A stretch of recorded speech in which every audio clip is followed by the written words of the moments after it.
ప్రియమైన వాళ్ళారా, ప్రభు యేసుక్రీస్తు నామములో ఈ ఉదయకాల సమయాన మీ అందరికీ నా హృదయపూర్వక వందనాలు తెలుపుకుంటున్నాను. ఈరోజు అంతా కూడా మీరు చేయబో అన్ని విషయాల్లో దేవుని హస్తం మీకు తోడయ్యుండి మీకు జయాన్ని కలుగు చేయనుగాక.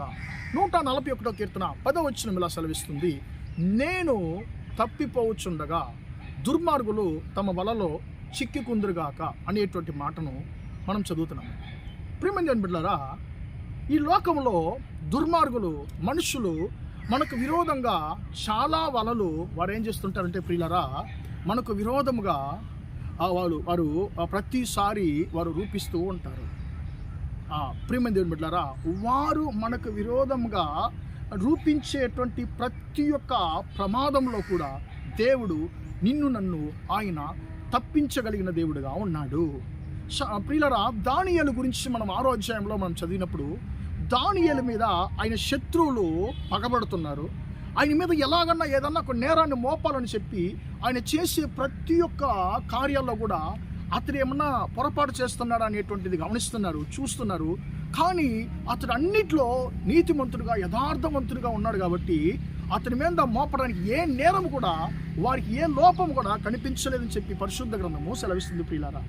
ప్రియమైన దేవుని బిడ్డలారా, అలాగున్నప్పుడు ఇతని మీద నిందం మోపాలి అంటే ఆలోచిస్తున్నారు. ఇతని దేవుడైన యెహోవా విషయంలో తప్ప వేరే ఏ విషయంలో కూడా ఇతని మీద మనం నేరం మోపలేమని చెప్పి రాజు దగ్గరికి వెళ్తున్నారు.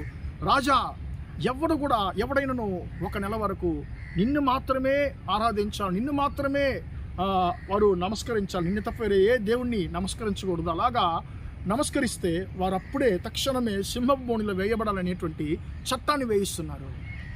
కానీ దానియేలుకు ఆ చట్టము తెలుసు, ఆ చట్టం వేయబడిందని తెలుసు కూడా అతని ప్రార్థనను ఆయన ఆపలేదు. అప్పుడు వెంటనే శత్రువులకి ఇది చాలా మంచి ఒక అవకాశంగా అది మారిపోయింది. వెంటనే రాజు దగ్గర చెప్తున్నారు, ఇలాగా దానియేలుని యొక్క ఆజ్ఞని అతిక్రమించాడు అని.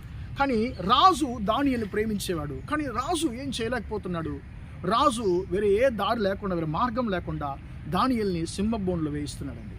ప్రియమైన దేవుని బిడ్డలారా, శత్రువులు అనుకున్నారు, ఇదే మనం ఎదురు చూసాము, ఈ వల్లనే దానియేలు కొరకు మనము రూపించాము, అతడు చిక్కుకున్నాడు ఈ వలలో, ఇంకంతే నాశనమైపోతాడు అని చెప్పి అనుకున్నారు.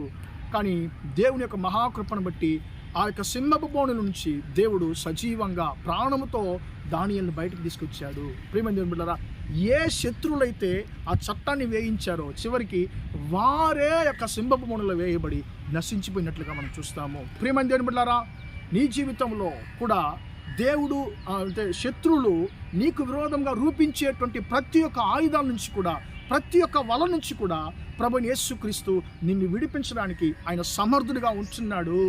ప్రియమైన దేవుని బిడ్డలారా, మీకు విరోధముగా శత్రువు ద్వారా రూపించబడే ఏ ఆయుధాలు కూడా, ఏ వలలు కూడా అవి వర్ధిల్లవు. నిన్ను దేవుడు తప్పించడానికి నీతో ఉన్నాడని చెప్పి ఆయన వాగ్దానం చేస్తున్నాడు. ప్రార్థన చేద్దామా? ప్రేమగల మా తండ్రి, దయగల దేవా, ఇంతవరకు ఈ మాటలు తండ్రి విన్న మీ బిడ్డలను మీరు దీవించండి, ఆశీర్వదించండి అయ్యా. తండ్రి, దుర్మార్గుల యొక్క తండ్రి వలలకు తప్పించేటువంటి దేవుడు తండ్రి, నీ బిడ్డలకు విరోధముగా తండ్రి దుర్మార్గులు రూపిస్తున్నటువంటి ప్రతి ఒక్క తండ్రి వలలో యేసు నామములో తండ్రి లయమగుడుగా కానీ ప్రార్థిస్తున్నాను అయ్యా. దానియేలుని అతని శత్రువుల యొక్క తండ్రి స్తోత్రం, వారి యొక్క తండ్రి స్తోత్రం వల నుంచి తప్పించినటువంటి దేవుడు తండ్రి, ఆయన తండ్రి యేసయ్యా స్తోత్రం తండ్రి హెచ్చించిన దేవుడు. నీ బిడ్డలను కూడా తండ్రి మీరు తప్పించమని, హెచ్చించమని ప్రార్థిస్తున్నాను. నీ బిడ్డలకు విరోధంగా రూపించబడేటువంటి వలలు, కలిగించబడేటువంటి వలలు యేసయ్య నామములో తండ్రి లయమగునుగా కానీ ప్రార్థిస్తున్నాను అయ్యా. నీ బిడ్డలను రక్షించమని యేసయ్య నామములో ఈరోజు అంతా కూడా మీ బిడ్డలు చేసే అన్ని విషయాల్లో మీ హస్తం తోడుండి వారిని ఆశీర్వదించమని యేసయ్య నామములో ప్రార్థించి అడిగి వేడుకుంటున్నాను తండ్రి. ఆమేన్, ఆమేన్. ప్రియమైన వారారా, దేవుడు మిమ్మల్ని దీవించి ఆశీర్వదించును గాక. Praise the lord.